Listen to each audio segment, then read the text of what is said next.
Ok, pessoal, bom dia a todos. Vamos orar. Senhor, mais uma manhã em que nós temos o interesse de te conhecer, nós temos o desejo de saber quem o Senhor é, de se aprofundar nessas suas características e que tudo isso que nós temos aprendido ao longo dessas aulas nos leve a um relacionamento mais próximo com o Senhor. Que a gente te conheça por experiência, que a gente te conheça através da nossa razão e que nós tenhamos, de fato, essa postura mais humilde com relação ao Senhor, que a gente aproveite todos os privilégios que o Senhor nos concede. Nós te agradecemos, Senhor, porque, como temos visto aqui, o Senhor tem o desejo de se relacionar com as suas criaturas. O Senhor não apenas nos cria, mas o Senhor nos sustenta, o Senhor nos agracia, o Senhor nos dá conhecimento da realidade, de modo que a gente não precisa cair em um fideísmo, que nós não precisamos dar um salto de fé, rejeitando a razão. Nós pedimos a sua graça por mais essa aula, que a gente saia daqui desejosos de sermos pessoas que são reconhecidas, não pelo conhecimento, pela quantidade de informação, mas que todos aqui tenham essa característica de serem pessoas que andam com o Senhor, pessoas que são amigos de Ti, ó Deus. Eu oro assim em nome de Jesus. Amém. No final da aula passada, o Éder, que estava aqui, veio conversar comigo e ele me chamou a atenção para um aspecto bem interessante. Quando a gente lê essa passagem, certamente a palavra da cruz é loucura para os que se perdem. Muitas vezes, aquilo que as pessoas estão acusando os cristãos, aquilo que as pessoas que estão de fora falam sobre a maneira que os cristãos... Então, muitas vezes as pessoas vão chamar os cristãos de loucos, de insanos e por aí vai. Só que, infelizmente, acho que muitas vezes essas críticas elas estão bem fundadas. Quando olham nas bizarrices que os cristãos muitas vezes vão acreditar, na postura que esses cristãos vão ter, naquele fideísmo, aquele salto de fé, que eles falam, não tem evidência, mas eu creio porque é o que tem para crer.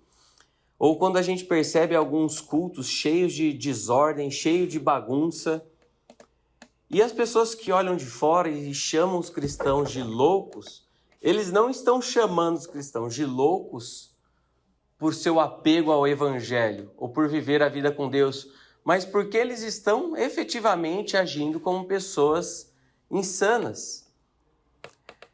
E quando a gente pensa em textos que falam bem-aventurados, que são perseguidos por causa da justiça, às vezes a pessoa, às vezes o cristão, estou te citando aqui, Éder? Estou te citando aqui. Mas quando a pessoa fala, nossa, eu estou sendo perseguido por ser cristão. Não, você está sendo perseguido porque você é chato, porque você é um cristão inconveniente, porque você não sabe abordar as pessoas, porque você chega, a pessoa já manda ela para o inferno, ou porque você simplesmente é sem noção, você é chato. Então, a crítica, e aquilo que a gente conversou no finalzinho da aula passada, a crítica que as pessoas fazem para nós, muitas vezes estão fundadas. Então, que nós sejamos chamados de loucos, de insanos, porque nós nos apegamos ao Evangelho, porque nós temos vida com Deus. Que seja esse o motivo. E nós vimos na aula passada a explicação que dois pensadores dão à crença cristã. Vimos que o Freud fala sobre essa crença em Deus como uma realização de desejo. A ideia de um Pai todo-poderoso, celestial, encontra eco no coração humano que desde criança se sente necessitado ali de um amparo, de um direcionamento, de um cuidado do Pai. Aí quando surge a ideia do Pai Todo-Poderoso, aí eles vão e se agarram a essa crença. Por outro lado, vimos que Marx vai falar que essa crença em Deus é o resultado de uma disfunção cognitiva. Isso é fruto de uma sociedade disfuncional em que nós vivemos. Só que, na verdade, quando a gente olha para as Escrituras, a gente percebe que a disfunção cognitiva, ela, na verdade, está presente naquele que não crê. Então, conforme Romanos capítulo 1, a pessoa que não crê, ela age dessa maneira por causa de uma disfunção cognitiva. Então, apenas um lembrete aqui daquilo que nós vimos, abordamos um pouquinho a aula passada, e um parênteses aqui para nós estarmos cientes desse problema. Então, não é sempre que a gente é chamado de louco, bitolado, insano, que é por causa do Evangelho, por causa de Deus.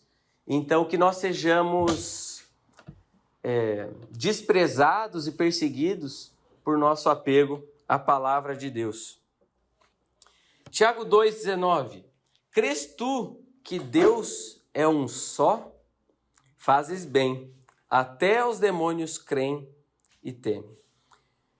Vimos que a crença que os diabos têm, que os demônios têm, não é suficiente. Então eles acreditam nessas coisas, sabem da existência de Deus, mas eles odeiam. Então quando a gente pensa numa pessoa que crê em Deus, ou que creu em Jesus Cristo, tem relacionamento com Ele, a gente não está falando meramente da pessoa que creu na existência ali de Deus e parou por aí. Você chegou nesse ponto e muitas vezes as pessoas estão satisfeitas em convencerem alguém da existência de Deus. Parabéns, agora você está em nível igual ao do demônio. Mas não é isso que está dentro do pacote da crença em Deus. Então a pessoa de fé não apenas acredita nas informações centrais da fé cristã, mas também considera todo esse esquema imensamente atraente, encantador, comovente, uma fonte de maravilhamento. Então, passar a ter fé é mais do que uma mudança de opinião. A gente tem insistido bastante nisso aqui. É mais do que uma mudança de opinião. Ok, agora eu creio que Deus existe. Mas inclui, e de maneira crucial, uma mudança de atitude, uma mudança nas suas afeições, em que a pessoa vai passar a amar o que Deus ama, odiar o que Deus odeia, achar belo o que Deus acha belo, e por aí vai. Então, eu disse que passar a ter fé é mais do que uma mudança de opinião.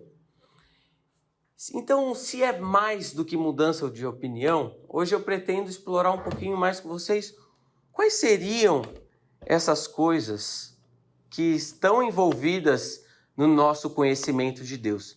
Ou o que vai nos distanciar dos demônios com relação à crença em Deus. Então, estamos na nossa 7ª aula. Você que chegou até aqui, muito obrigado pela sua presença, sua participação. Sei que às vezes pode ter sido um pouquinho mais técnico, mas hoje será uma aula não tanto filosófica e trazendo Plantinga, esses caras diferentes aí, mas hoje eu quero olhar com vocês o conhecimento de Deus ao longo das Escrituras. Ou seja, como que a Bíblia vai tratar esse tema? O que a Bíblia define sobre conhecer a Deus ou não conhecer a Deus? E nós já discutimos muito até aqui, nós procuramos responder o como. Então estamos trabalhando o conhecimento de Deus, tá, mas como? Como que isso acontece? Como que isso se dá? Então vimos a questão da revelação, vimos as tendências, o racionalismo, o empirismo, o subjetivismo, os perigos e os pontos positivos de cada uma dessas abordagens. Então trabalhamos o como. Hoje eu quero ver com vocês, eu quero responder um pouquinho o que é conhecer a Deus. Então, o que é conhecer a Deus? E indicando para vocês materiais para vocês lerem referentes a esse assunto, eu já indiquei para vocês o livro de João, mas hoje eu quero indicar o livro de Jeremias. Quando você vai pesquisar a palavra conhecimento ao longo das Escrituras, em Jeremias é um negócio absurdo, tanto de vezes que isso acontece, e também 1 João, aí menorzinho para sua leitura, para sua devocional. Mas eu quero começar com essa pergunta: como você define se alguém conhece a Deus ou não? Ou o que é conhecer a Deus? Como que é a pessoa que conhece a Deus? Como você responderia a seguinte questão: você sabe dizer se aquela pessoa conhece Deus ou não? Por quê? Como que você falaria para alguém assim: olha, tal pessoa conhece a Deus? Como que você responderia essa questão? Tal pessoa conhece a Deus ou não? Qual que é o elemento ali que você considera fundamental para dizer se a pessoa conhece a Deus ou não conhece a Deus? Acho que a Bíblia sempre dá muita ênfase à questão das externalidades, né? Porque você não consegue saber, ter um indicativo de que a pessoa conhece a Deus se ela não demonstrar isso de alguma forma. Então, acho que a ênfase da Escritura sempre fala assim: pelo fruto conhecereis. E se é pelo fruto, eu entendo que esse fruto é uma externalidade daquilo que ela crê. E a Bíblia fala, em outras partes, né, que a boca fala daquilo que o coração está cheio. Então, pessoas, né, que agem de uma forma que, de certa forma, nós entendemos que não é dirigida por Deus, ou falam coisas, né, cujo conteúdo, a expressão não condiz com o que a palavra diz, com aquilo que expressaria um indicativo do conhecimento de Deus, ela não conhece a Deus. Excelente. Muito bom. Então, pelos frutos, o que mais? Concom. Para mim, a Bíblia, ela, em Jó, por exemplo, ela demonstra claramente que o conhecimento de Deus, assim, ele provém de um relacionamento mais íntimo com Ele. Creio que esse relacionamento ele vai criar os frutos. Então, se a pessoa conhece a Deus, o conhecer a Deus de fato íntimo, profundo, relacional, ele vai gerar os frutos. Então, uma pessoa piedosa, uma pessoa que de fato se relaciona com Deus e vai ser transformada por conta disso. Perfeito. Mais uma resposta? Acho que dentro dessa mesma linha dos dois, né, concordando, a questão do sofrimento é um fruto bem contundente, né? Assim, o passar pelo sofrimento com Deus, aquela pessoa que consegue testemunhar isso, acho que é até mais forte, porque teoricamente é mais fácil você falar das coisas de Deus quando está tudo bem, né? Quando, né, assim, não tem aquele contraponto da dor, né? E a dor, eu acho que mostra muito isso, quando você vê alguém vivendo com Deus em meio ao sofrimento. Então você sai ali da teoria, daquilo que você aprendeu sobre Deus, o cuidado de Deus, o sustento de Deus ao longo do sofrimento, e você passa, vamos dizer, você vai na prática e vivencia aquilo, ok? Eu lembro de ter feito essa pergunta para um professor e a maneira que ele respondeu foi: se a pessoa ama a Deus. E eu acho que é um pouquinho, é tudo isso que vocês comentaram que a gente vai trabalhar na aula de hoje. Então percebe como muitas vezes essa nossa tendência mais ocidental de tratar conhecimento muito mais em termos de proposições, de saber, de ter conteúdo, parece que nós estamos bem alinhados aqui, trazendo que o conhecimento de Deus, conforme as Escrituras, é também de uma outra natureza. Não vai negar, ele não nega o conhecimento de proposições. mas ele vai além disso. E aquilo que nós temos falado bastante, focado aqui, é que não é sobre se relacionar com o livro. Então, quem é a pessoa que conhece a Deus? Poderíamos responder, não, é a pessoa que sabe muito da Bíblia. Isso passa longe do que é efetivamente conhecer a Deus. Eu quero colocar uma música para vocês, é de uma banda, chama Banda Canto, é de um pessoal aqui da igreja, vocês vão ver um videozinho eles. Então, se quiser aproveitar depois, pedir autógrafo para eles e tal. Ou você que está ouvindo, assistindo essa aula, quiser, não sei se vai ter que tirar depois por causa de direitos autorais. Mas Banda Canto, a música se chama Conhecedor. Que resume bem o que trataremos daqui em diante. Ok. Então, essa música fala a história de alguém que conhecia muito sobre a Bíblia, mas não vivia esse amor, não tinha relacionamento com Deus. Então, acho que essa música resume bem um significado bíblico sobre quem é a pessoa que conhece a Deus. Então, aí, novamente, apontando para o perigo para você que gosta de estudar, gosta de ler, gosta de pesquisar, e para por aí.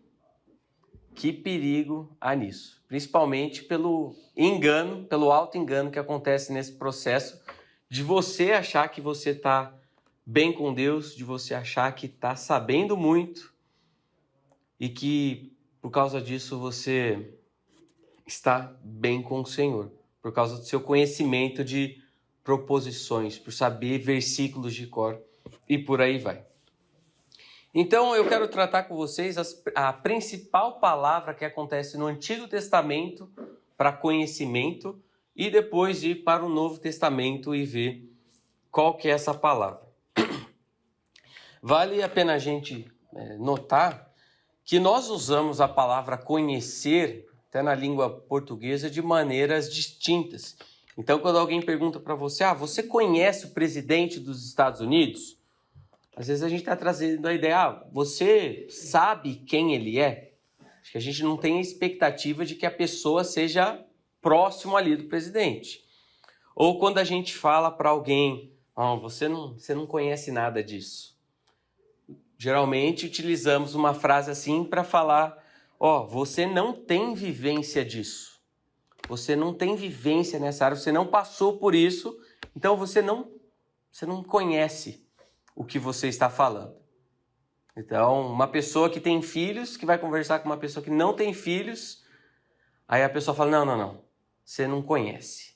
Ou seja, você não passou por isso. Você conhece a Itália? Ele está querendo dizer, você já foi para lá? Não é de ter um relacionamento íntimo com a Itália, de vocês serem amigos da Itália.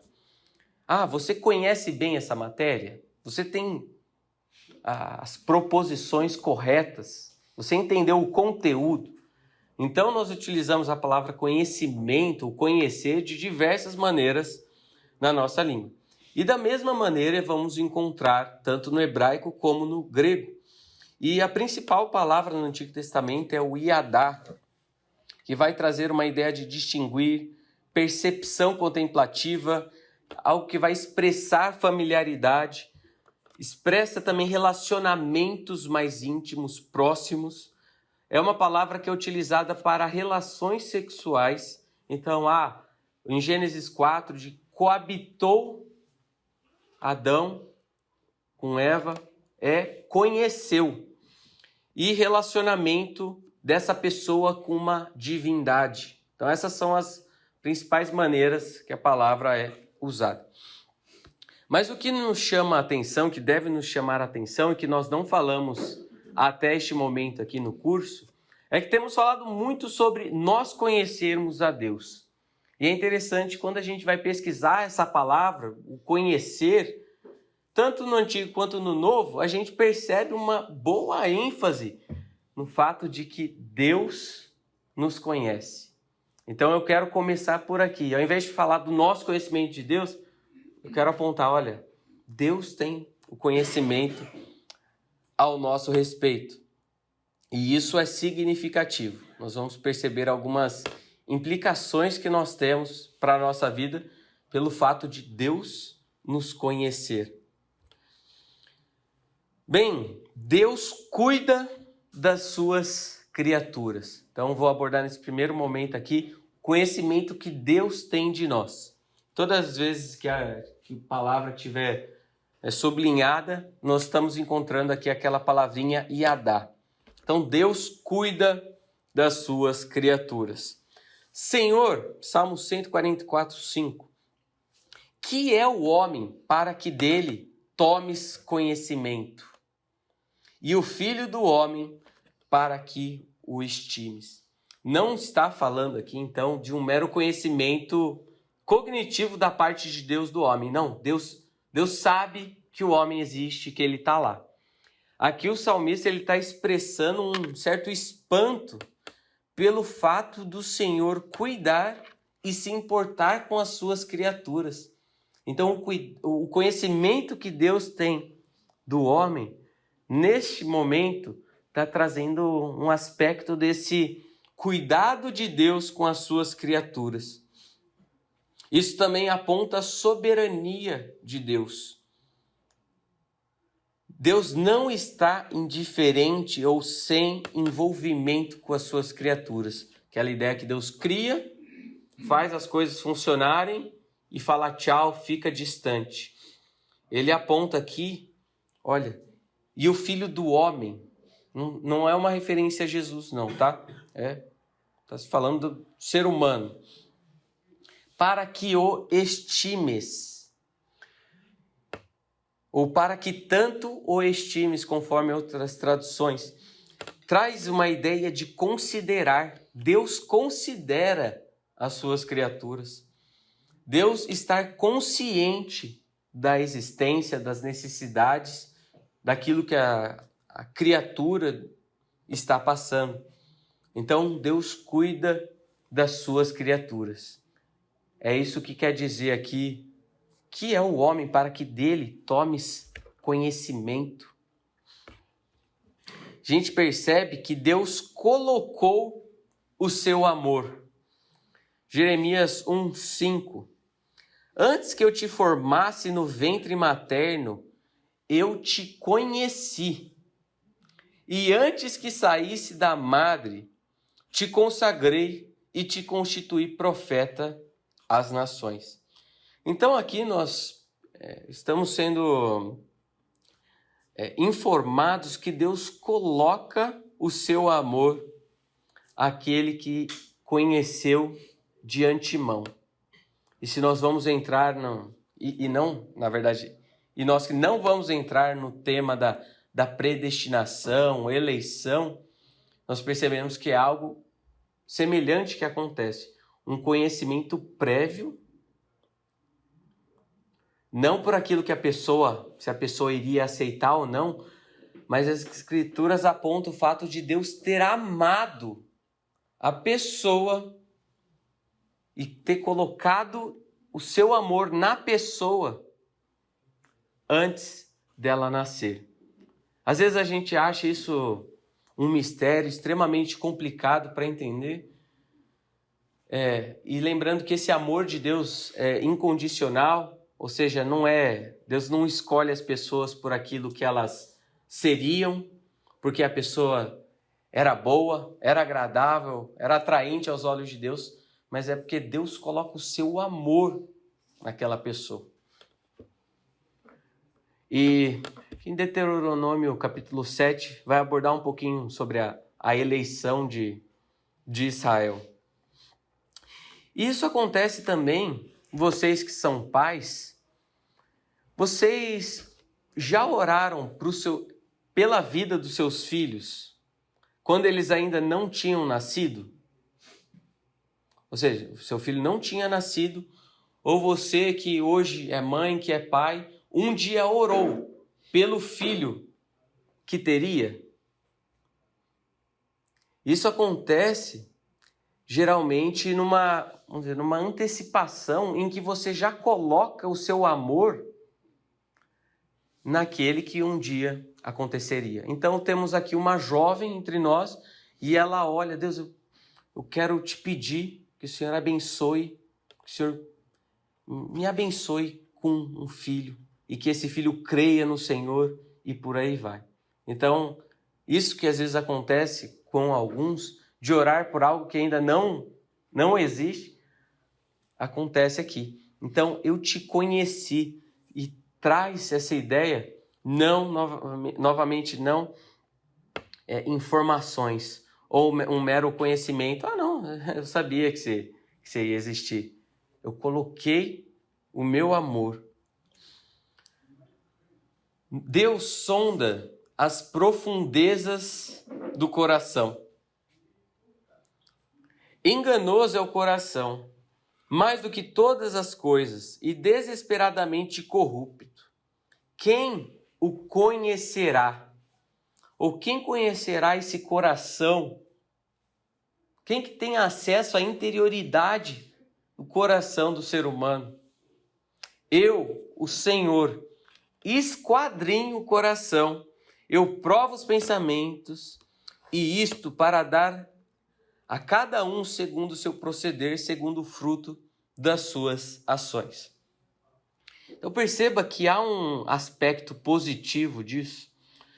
Aquele momento em que você fez algo correto, você fez algo certo diante de Deus, e você percebe que, de alguma maneira, as pessoas interpretaram errado, ou você está sofrendo uma série de injustiças, mas você sabe que você está certo com Deus.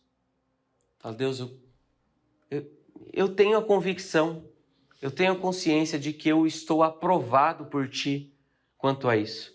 O Senhor que esquadrinha o meu coração e tem acesso a tudo que está lá, ó Deus, essa causa está nas Suas mãos. O Senhor tem acesso. Então, o mundo pode me perseguir, eu posso sofrer injustiça, pode acontecer tudo o que for, mas Deus, que bom que eu estou aprovado diante do Senhor, que o meu coração está reto. Então eu vou receber segundo as minhas ações. Então tem um lado positivo isso. O fato de Deus conhecer, esquadrinhar o nosso coração. Mas a gente não pode deixar de lado o aspecto, vamos colocar entre aspas, o aspecto negativo disso. Que nós não somos tão justos quanto achamos que somos. E muitas vezes as pessoas, vamos dizer, lançam alguma fofoca sobre a gente, contam alguma mentira, falam alguma coisa e a gente fica indignado, a gente fica desconcertado e a gente quer que todo mundo tenha acesso à verdade. Não, eu não fiz tal coisa. Mas acontece que às vezes a gente está lutando por alguma mentira que as pessoas estão contando ao nosso respeito, mas a verdade é que existem tantas outras questões no nosso coração que são verdades, mas as pessoas não têm o conhecimento. E a gente está indignado porque falaram uma mentira ao nosso respeito. Enquanto Deus, que esquadrinha o nosso coração, tem acesso a todas essas outras questões. E que são bem piores do que aquilo que estão falando ao seu respeito. Mas parece que, não, com relação a isso, não tem tanto problema. Eu não tenho esse temor. Ou quando as pessoas vão falar, não, mas é só Deus que... Quem é você para me julgar? Só Deus pode me julgar. Quem que você pensa que é? Só Deus tem acesso ao meu coração. É justamente isso que deveria causar um assombro, um espanto em você. Então temos um lado positivo do socorro, de Deus conhecer as nossas intenções, as nossas motivações, mas isso também traz à tona a realidade do nosso pecado de uma maneira gigante. Então nós não somos tão santos, nós não somos tão corretos quanto imaginamos. E vi recentemente numa série, e há vários filmes que retratam essa questão, daquilo que está na sua mente, no seu coração, ou as coisas que você faz escondido, de alguma maneira se torna público. Aí a pessoa está lá e ela percebe que saiu uma série ali na plataforma sobre a vida dela. E o negócio vai correndo dessa maneira e todo mundo passa a ter acesso àquilo que a pessoa pensa, o que a pessoa faz, a maneira como ela age com as demais. Então, nós temos aqui também um bom ponto de partida para conversar com incrédulos, apontando para eles, e não teria ninguém que escaparia dessa. Se eu colocasse um chip aí na cabeça do Éder e falar, vamos assistir um trechinho da semana do Éder aqui, os melhores momentos da semana do Éder. Ou se eu fizesse isso com a vida de qualquer um aqui. Tem alguém aqui que fala, opa, pode passar. Tem alguém? Fala, não, passa aí, pode passar que eu estou tranquilo.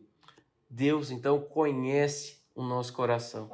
E isso deve nos trazer um espanto, temor, reverência. Mas há também diversas passagens que apontam que nós conhecemos o Senhor. E vamos ver o que está dentro desse pacote conhecer a Deus. Então, conhecer implica em confiar. Salmo 9:10. Em ti, pois, confiam os que conhecem o teu nome, porque tu, Senhor, não desamparas os que te buscam. Então, um dos resultados do conhecimento de Deus é a confiança em Deus. Então, seria uma das respostas que a gente poderia dar à pergunta que eu fiz no começo. Então, a pessoa que conhece a Deus é aquela pessoa que confia em Deus, que tem confiança no caráter de Deus. E ele vem e fala, conhecendo esse Deus, confiando nesse Deus, ele sabe que esse Deus não desampara os que te buscam. Então, você confia em Deus? Você tem confiança em Deus? Aquilo que Ele quer fazer em sua vida? Nos caminhos em que Ele te leva? E muitas vezes quando a gente fala, você confia em Deus, ou você confia em Jesus Cristo, muitas vezes a gente foca muito aquilo que acontece no momento da nossa conversão. Eu depositei a minha confiança em Deus e para por ali. Não, eu estou falando de acreditar, de ter esse conhecimento em Deus, que vai implicar numa confiança nos caminhos que Ele te leva, na sua soberania e descansar nas coisas que acontecem, nas coisas que você não tem o controle, naquilo que pessoas fazem contra você. Então essa é uma das belíssimas expressões de conhecer a Deus. Eu sou alguém que confio nos planos. Eu sou alguém que descanso, que eu vou dormir tranquilo. E olha, lidando com a nossa limitação humana, geralmente as coisas que nos acontecem é fácil de nos tirar o sono, da gente ficar não entendendo a situação adequadamente e desprezar esse aspecto. Confia em Deus. Tenha confiança que Ele sabe o que Ele faz.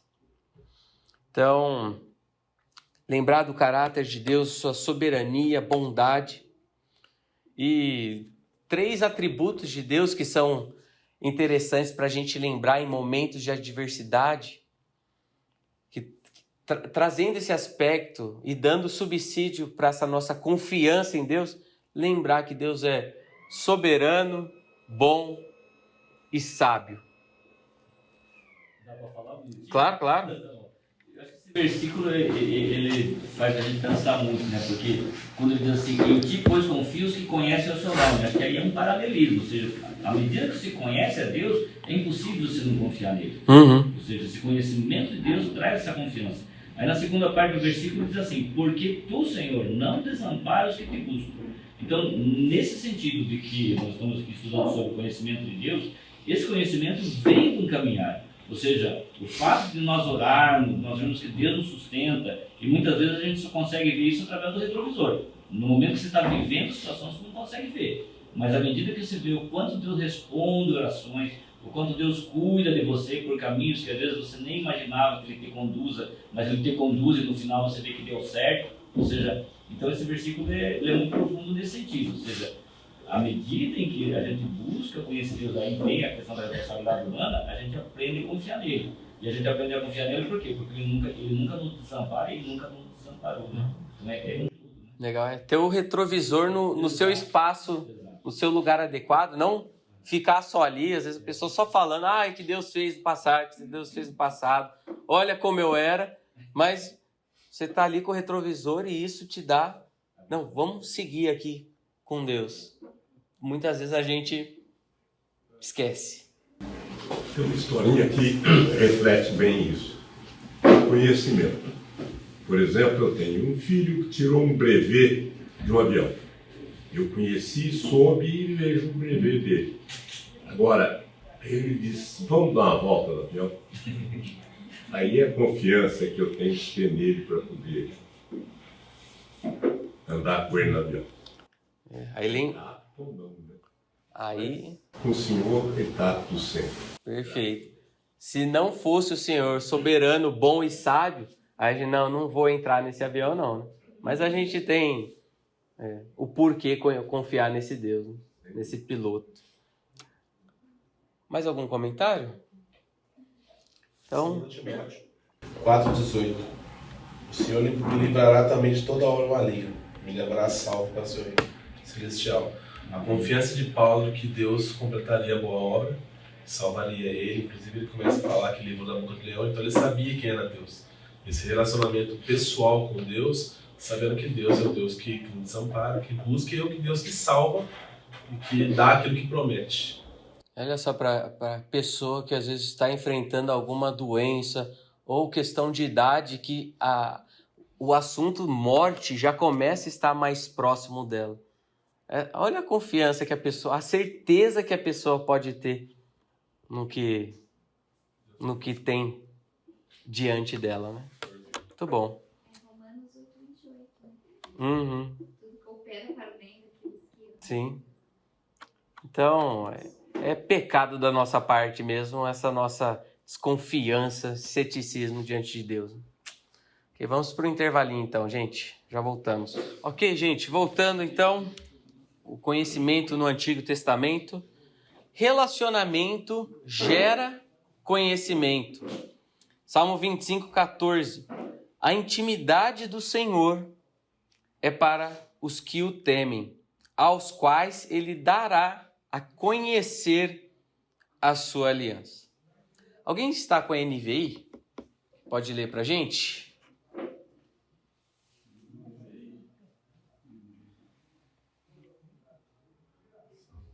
Salmo 25:14.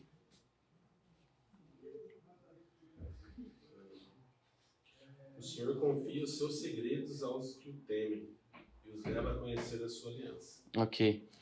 Então, à medida que a pessoa caminha com Deus, Deus revela os seus segredos. E aquela frase, Deus revela os seus segredos mais excelentes àqueles que mais excelentemente o amam. Então, a maneira em que Deus vai se revelando para a pessoa, mostrando, dando-se a conhecer, isso à medida em que a pessoa está próxima, a pessoa tem intimidade. É interessante quando pessoas que são bem próximas, então pensando em casais, pensando em amizades muito fortes, às vezes na maneira só de você olhar, de você bater o olho na pessoa, você já sabe que a pessoa tem alguma coisa, que ela não está normal. Você perguntar, tudo bem? A pessoa responde tudo. Fala, o que foi? O que você tem? O que está acontecendo? Ou, às vezes, a pessoa está quieta, bateu o olho, coisa rápida, você já identifica que tem alguma coisa diferente. Então, tem um conhecimento que você passa a ter como fruto da intimidade. E é legal pensar que da mesma maneira acontece com Deus. À medida que a gente está tão próximo, está tão amigo, está caminhando tanto com Deus, que às vezes você, só de lembrar de Deus, de olhar para Ele, de estar caminhando com Ele, você fala, não, nossa, aquele caminho que eu estava querendo seguir não faz menor sentido. Então, muito daquela busca pela vontade de Deus, querer saber qual que é o que Deus quer que eu faça da minha vida, isso, aquilo, é certo, é errado. Muito disso, às vezes, se torna até uma caminhada natural de andar pelo Espírito, como fruto dessa amizade, como essa intimidade com Deus. Você já está tão próximo dele, está caminhando tanto com Deus que... Nossa, não, beleza, o que eu estava querendo fazer ali é... Você vai responder alguém... Nada não, você já muda assim. Conhecimento implica em salvação. Salmo 91, 14. Porque a mim se apegou com amor, eu o livrarei, pô-lo-ei a salvo, porque conhece o meu nome. Novamente, quando a gente fala de salvação, muitas vezes também achamos que se limita ao momento da nossa conversão. Então, fomos salvos, aconteceu, beleza. Mas diversos momentos em que a Escritura, tanto no Antigo quanto no Novo, usam a expressão salvação, e você me salvará, isso e aquilo, muitas vezes, ele não está se referindo à salvação, aquele momento nosso de justificação diante de Deus. Está trazendo a ideia de livramento que Deus traz para nós em diversas situações, e é o que está acontecendo aqui.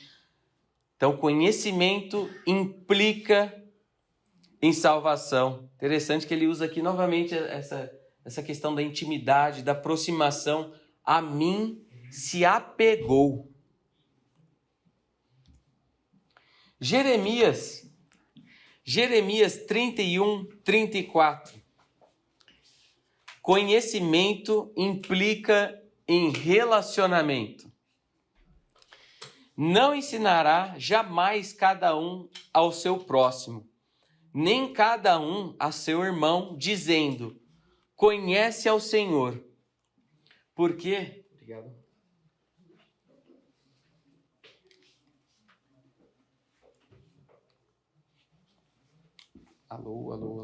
Alô. Ok. Então, conhece ao Senhor, porque todos me conhecerão, desde o menor até o maior deles, diz o Senhor. Então, ele está tratando aqui de algum momento futuro em que as pessoas terão o conhecimento de Deus, terão um relacionamento com Deus. Quando a gente olha novamente ali para Romanos capítulo 1, a gente se lembra de Paulo falando de um conhecimento universal de Deus, em que todos possuem já o conhecimento de Deus. Então ele não está se referindo aqui a um momento em que nós já estamos vivendo, é algo que vai acontecer. Aí é claro que tem diversas interpretações com relação ao cumprimento disso, quando isso se dará, mas o fato é que haverá um momento na nação de Israel em que eles terão um relacionamento com Deus. Então eles conhecerão a Deus, não como todos nós, como toda criatura já possui um conhecimento, um certo conhecimento de Deus. Ele está tratando aqui de um relacionamento de intimidade com Deus. Os desejos influenciam a relação com Deus. A gente já comentou um pouquinho sobre isso, como não basta apenas trazer informações, comprovações para a pessoa acreditar em Deus. Tem muitas coisas no processo da pessoa se aproximar de Deus que são influenciadas pelos seus desejos, pelos compromissos últimos da pessoa, onde o coração da pessoa se apega. E isso influencia a relação da pessoa com Deus. Oséias 5,4. O seu proceder não lhes permite voltar para o seu Deus, porque um espírito de prostituição está no meio deles e não conhecem o Senhor. Então, olha, o seu proceder, a sua prática, o seu desejo, para onde o seu coração está te levando, você está seguindo, te impede de ter um conhecimento adequado de Deus. Eu lembro de uma frase que eu trouxe para vocês de um filósofo americano, Thomas Nagel, que ele fala: não se trata apenas de eu não acreditar em Deus e naturalmente esperar que esteja correto em minha convicção, mas ele diz, é que espero que não exista Deus. Eu não quero que exista um Deus. Não quero que o universo seja assim. Então, os seus desejos, os seus compromissos, aquilo que ele já se apegou, vai fazer com que ele chegue a uma conclusão. Não quero saber. Não tem relacionamento, não tem Deus, para mim acabou. E por fim, o último versículo que eu quero abordar com vocês, Jonas 4:2, apontando que teologia correta não é suficiente, assim como vimos na musiquinha.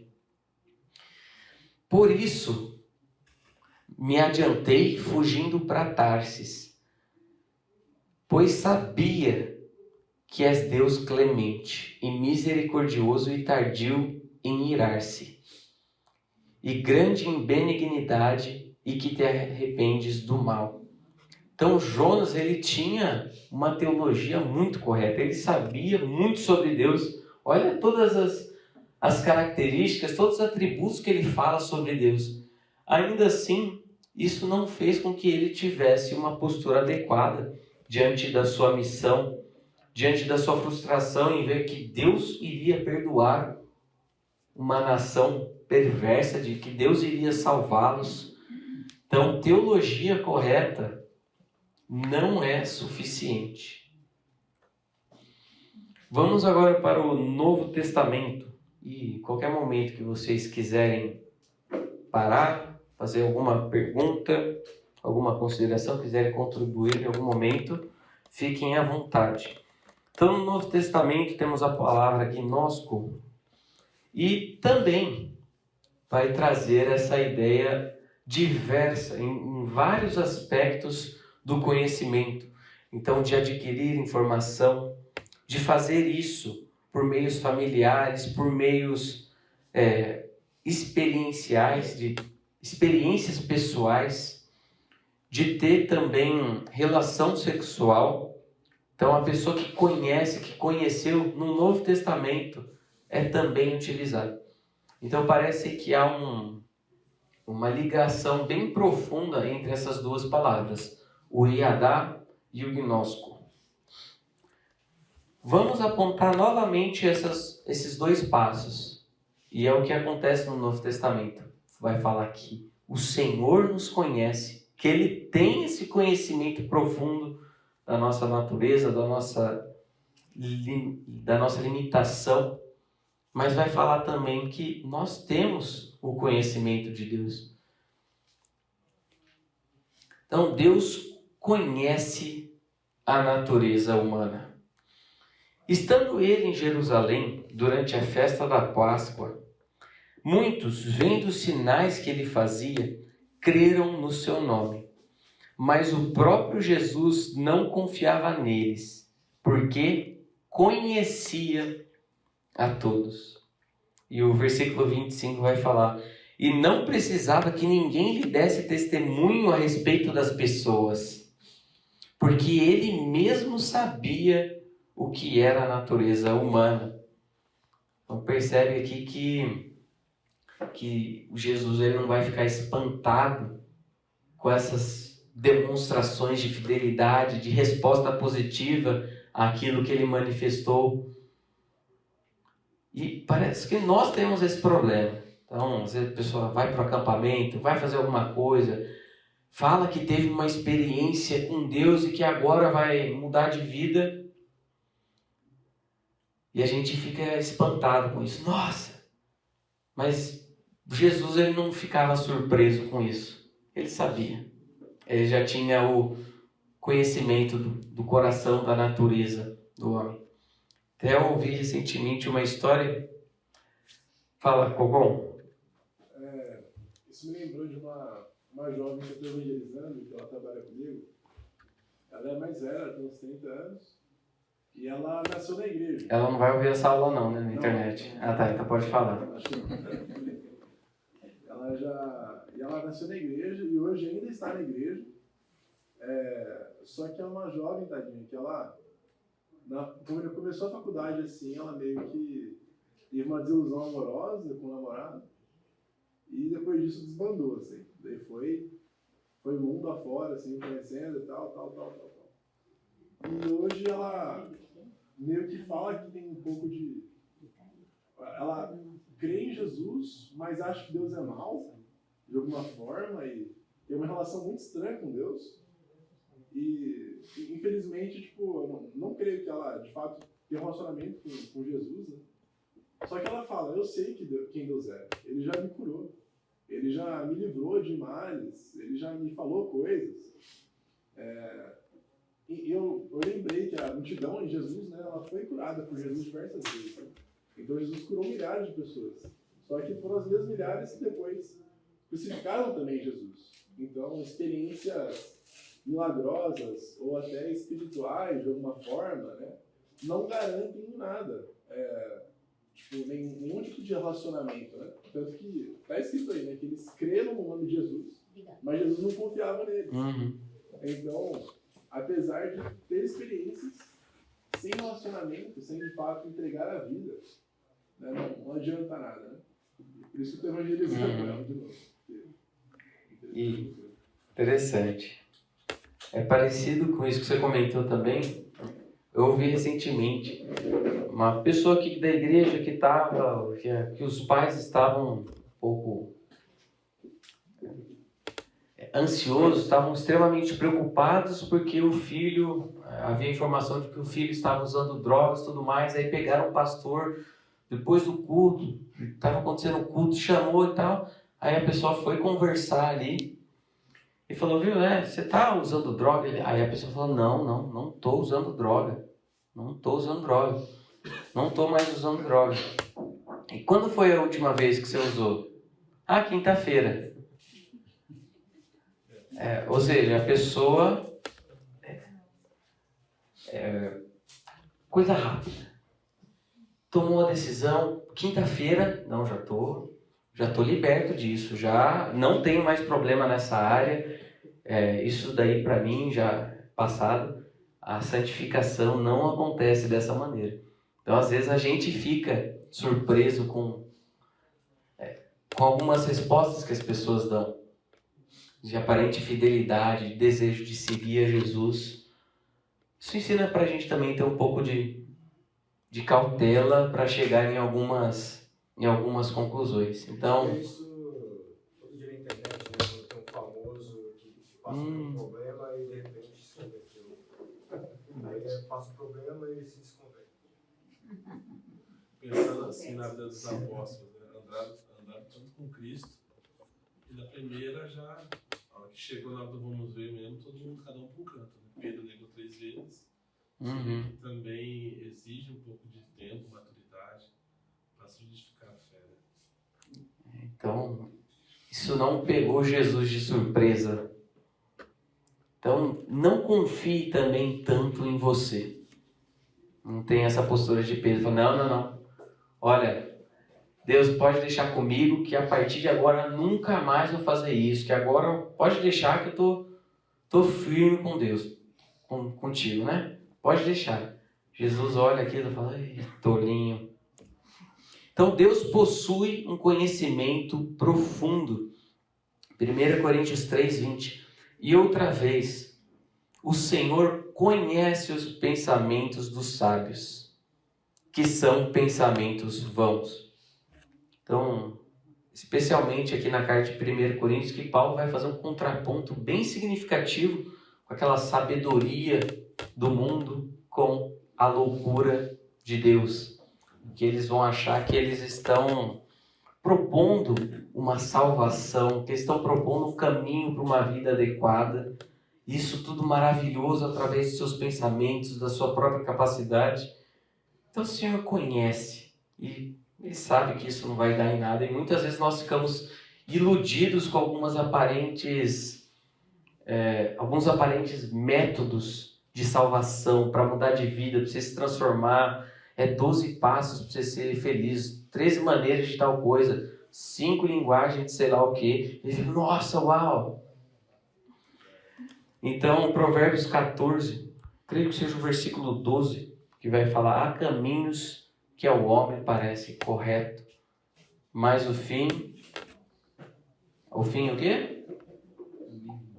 É caminho de morte.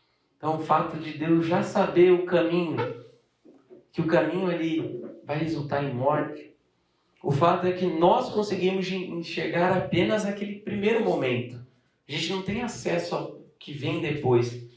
E essa que é uma das dificuldades da caminhada cristã, que às vezes a gente olha alguma coisa e fala: aqui tá muito bem, né? Tá legal. Ótima proposta, ótimo caminho. Vou seguir por aqui, tá tudo certo. Mas é caminho de morte. E somente o Senhor tem o conhecimento disso. Mais uma vez, a necessidade de nós termos esse passo atrás, essa cautela na nossa caminhada com Deus, de não ficarmos maravilhados com algumas propostas, com algumas filosofias, com algumas ideias que propõem sucesso para a nossa vida. Um outro texto que eu quero falar com vocês é 1 Coríntios, capítulo 8, verso 3, que diz assim, e eu quero focar que Deus ama aquele que o ama. O versículo diz assim, 1 Coríntios 8, 3. Mas, se alguém ama a Deus, esse é conhecido por Ele. Deixa eu só tentar resolver a projeção aqui. Aqui. Acho que agora vai. Então aqui, Deus ama aquele que o ama. Então Deus considera amigo aqueles que o amam. Se alguém ama a Deus, esse é conhecido por Ele. Quando a gente olha também para João, capítulo 15, versos 14 e 15, a gente lê: Vós sois meus amigos, se fazeis o que eu vos mando. Já não vos chamo servos, porque o servo não sabe o que faz o seu senhor. Mas tenho-vos chamado amigos, porque tudo quanto ouvi de meu Pai, vos tenho dado a conhecer. Então tem relação entre aquele que ama a Deus, que conhece a Deus, e consequentemente Deus mantém esse relacionamento de amor. Então há uma amizade entre Deus e o homem.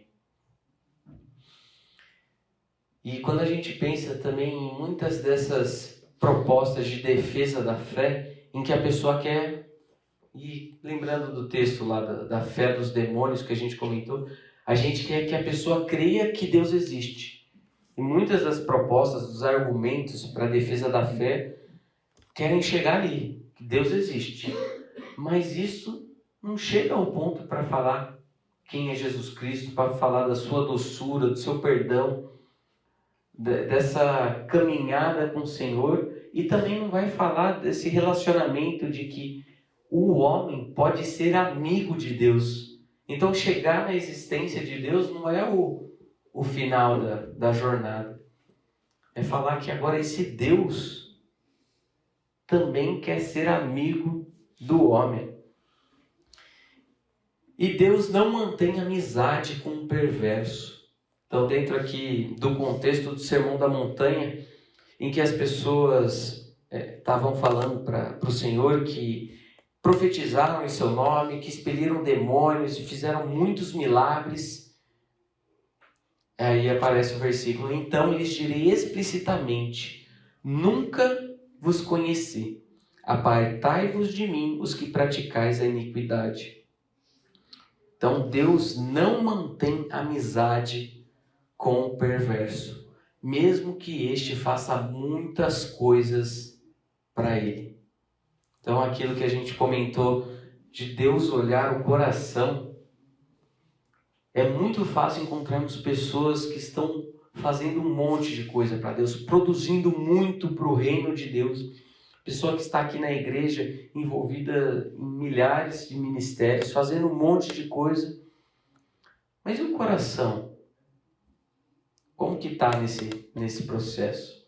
Então, Colossenses 3, 23, 24. Tudo que fizerem, façam de todo o coração, como para o Senhor, não para os homens. Então Deus está olhando para o nosso coração, a nossa postura diante de Deus enquanto a gente está fazendo as coisas. Novamente, Deus não fica surpreso. Uau, olha que aula que você deu. Uau, olha que aconselhamento você participou. Uau, olha quantas vidas através do seu ministério foram transformadas. Você pode estar fazendo um monte de coisa para Deus. E Deus vai chegar para você e vai falar: nunca vos conheci. E obviamente, da onisciência de Deus, não está falando: nossa, não tive informação ao seu respeito. Está falando: não tive amizade. Não tive proximidade com você.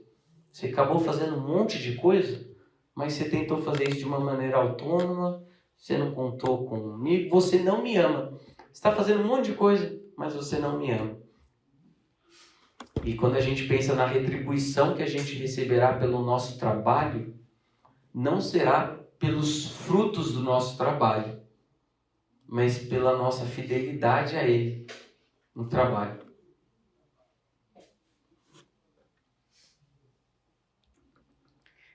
E agora o segundo momento no Novo Testamento em que fala sobre a possibilidade das pessoas conhecerem o Senhor.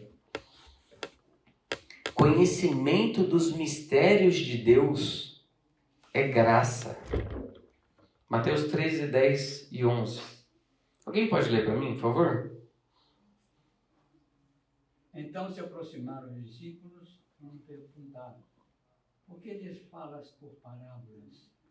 Alguém respondeu: porque a vós outros é dado conhecer os mistérios do reino dos céus, mas a aqueles não lhes é isso concedido.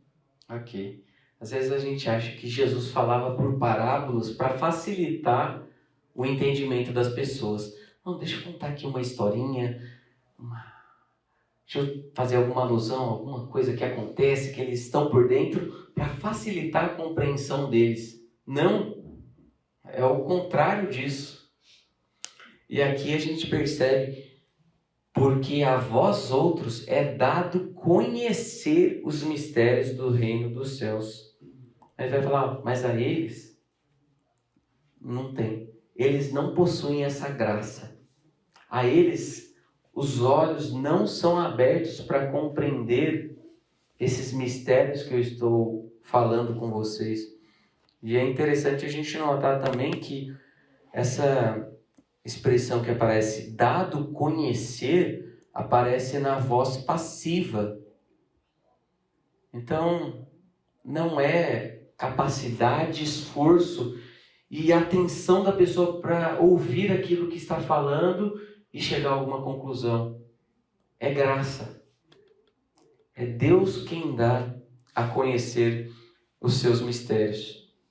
Então, uma aplicação disso para nós é que não há espaço alguma para nessa nossa caminhada com Deus termos orgulho de conhecermos a Deus, de ter essa arrogância, essa presunção. Sabe por que você conhece? Porque você pode se relacionar com Deus? Porque isso é graça. Porque Ele abriu os seus olhos. Não foi a sua própria capacidade. Então, um cristão arrogante, um cristão orgulhoso é uma contradição de termos. Não deveria existir.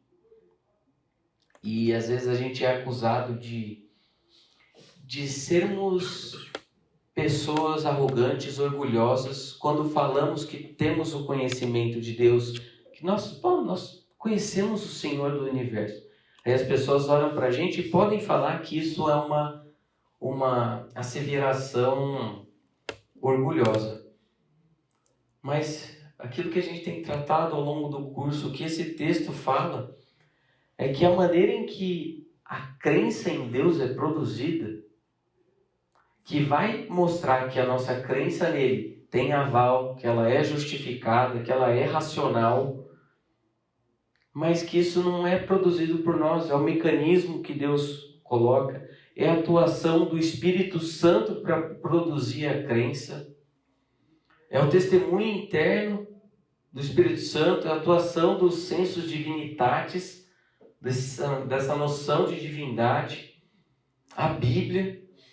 Então, a maneira em que a crença é produzida em nós, ela não deixa espaço para nós sermos orgulhosos. A gente não está falando que a gente chegou ao conhecimento de Deus por conta própria.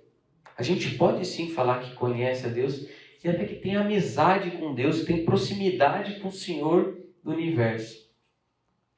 Mas eles podem olhar para nós como arrogantes. Mas a gente entende que todo o processo em que essa crença e que esse conhecimento foi gerado não tem nada de arrogante. O conhecimento da identidade divina implica em devoção. Então, por você saber quem Jesus é, quem Deus é, isso deve te levar a uma vida de devoção. Respondeu-lhe Simão Pedro: Senhor, para quem iremos? Tu tens as palavras de vida eterna. E nós temos crido e conhecido que tu és o Santo de Deus. Então isso deve gerar em nós devoção. O conhecimento acerca de Cristo resulta em libertação. Disse, pois, Jesus aos judeus que haviam crido nele: se vós permanecerdes na minha palavra, sois verdadeiramente meus discípulos, e conhecereis a verdade, e a verdade vos libertará. Ao longo da última e penúltima eleição, penúltima principalmente, quando isso era usado na campanha mais em termos da verdade, como sendo proposições verdadeiras acerca da realidade. Então nós não vamos ser mais enganados pelas diversas mentiras que estão nos contando. Nós vamos em busca da verdade, vamos em busca dos fatos. Não é isso. Aqui a verdade é uma pessoa. E o conhecimento dessa pessoa resulta em libertação. O conhecimento de Deus implica em proximidade. Eu sou o bom pastor, conheço as minhas ovelhas. Então, falando aqui nessa primeira parte, do conhecimento que o pastor tem das suas ovelhas, mas que também as ovelhas têm do pastor, e elas me conhecem a mim. Então, estamos tratando de um envolvimento de proximidade. Não tem como você nutrir essa relação com Deus, não tem como você ser pastor e você ser pastoreado à distância. Então, até quando falam, e é usado bastante no catolicismo, eu sou católico não praticante. É uma contradição também, não é uma coisa que você falar, não, eu sou um fiel, a minha esposa não praticante. Não tem como. É uma... Vegetariano come carne. Eu sou um vegetariano não praticante. Você vai seguindo aí. Então, para você ser pastoreado e para o pastor pastorear, é necessário proximidade. Então, olha só como conhecimento e proximidade, relação, intimidade está envolvido. O conhecimento de Deus resulta em perseguição. Então, aquilo que a gente falou no começo da aula, de sermos perseguidos por algumas besteiras, nós sermos perseguidos não pela fé em Deus, mas pela bizarrice, pela maneira que a gente faz o culto e por aí vai. Não estamos falando disso. Mas, se você for fiel a Deus, você vai ser perseguido. Então, a parte final é: isto farão porque não conhecem o Pai, nem a mim. Então, as pessoas que não conhecem ao Pai vão perseguir aqueles que conhecem. Olha só que interessante esse texto. Espíritos malignos conhecem a Jesus. Atos 19:15. Mas o espírito maligno lhes respondeu: conheço a Jesus e sei quem é Paulo, mas vós quem sois? Então, que tipo de conhecimento ele está falando que tem aqui? Certamente não é o conhecimento de proximidade, de relacionamento, de comunhão. É a fé que Tiago, é o conhecimento que Tiago vai falar que eles têm. Sabes que Deus existe? Tudo bem. Até os demônios creem e temem. Então ele sabe que tudo isso é verdadeiro. Mas ele, com todas as suas forças, vai lutar contra isso. Ele não tem admiração, não tem amor. Ele está distante. Esse sim é um conhecimento EAD. Conhecer a Deus liberta do legalismo. Se tem uma praga que existe dentro da igreja, é o legalismo. Então, Gálatas vai falar bastante sobre isso. Então, outrora, porém, não conhecendo a Deus, servis a deuses que por natureza não o são. Mas agora que conheceis a Deus, ou antes, olha só novamente essa relação, sendo conhecidos por Deus, como estáis voltando outra vez aos rudimentos fracos e pobres, aos quais de novos quereis ainda escravizar-vos? Legalismo é escravidão, e conhecer verdadeiramente quem Deus é, livra a pessoa disso.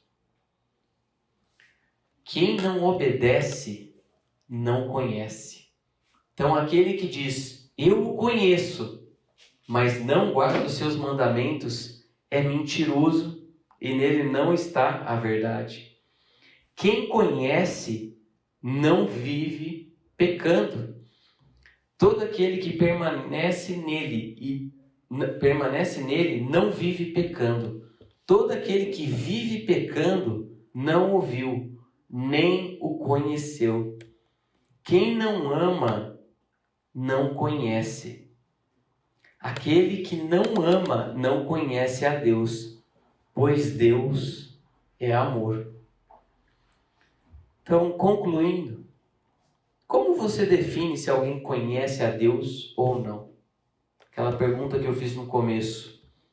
Já vimos muitas coisas. Alguém que foi dado o conhecimento de Deus, não partiu dele, foi graça. É alguém também que é conhecido e é amado por Deus. É alguém que ama o Deus. É alguém que tem relacionamento com Ele. É alguém que obedece. É alguém que ama o próximo. É alguém que confia. É alguém que tem o conhecimento de certas proposições. A pessoa que caminha com Deus, que conhece a Deus, ela sabe versículos de cor. Ela sabe elaborar ali uma teologia, trabalhar um conceito. Ela tem. Mas isso faz parte do seu conhecimento de Deus. A gente não está falando que não existe. E por fim, a gente não pode deixar de mencionar onde que Jesus se encontra nesse processo. Então, Blaise Pascal vai falar lá no livro Pensamentos. E não somente impossível, mas também inútil conhecer a Deus sem Jesus Cristo. Aí ele diz: o conhecimento de Deus sem o da própria miséria faz o orgulho. Então a pessoa que acha que vai conhecer a Deus, que é capaz de conhecer a Deus por conta própria, mas ela ainda não foi confrontada com a maldade de seu coração, ela vai cair em qual erro? Orgulho. Não, pode deixar que eu conheço a Deus. A pessoa acha que conhecer a Deus, mas não conheceu o seu próprio coração. E aí vai gerar o orgulho. Agora, o conhecimento da própria miséria sem o de Deus faz o desespero. A pessoa que só vai saber que é miserável, que é pecadora, que está lascada, que está perdida, mas ela não conhece a Deus, isso vai gerar o desespero. Tá, mas como que a gente vai conciliar essas duas coisas então? O conhecimento de Jesus Cristo faz o meio termo, porque aí encontramos tanto Deus como a nossa miséria. Então, é por meio de Jesus Cristo que nós podemos lidar com a nossa miséria, mais profundo poço do nosso coração de maldade. Em Jesus Cristo que a gente lida com a nossa miséria e também com o conhecimento de Deus. Então é por meio de Jesus Cristo que a gente conhece a Deus adequadamente. Amém? Boa semana a todos. Nos vemos semana que vem.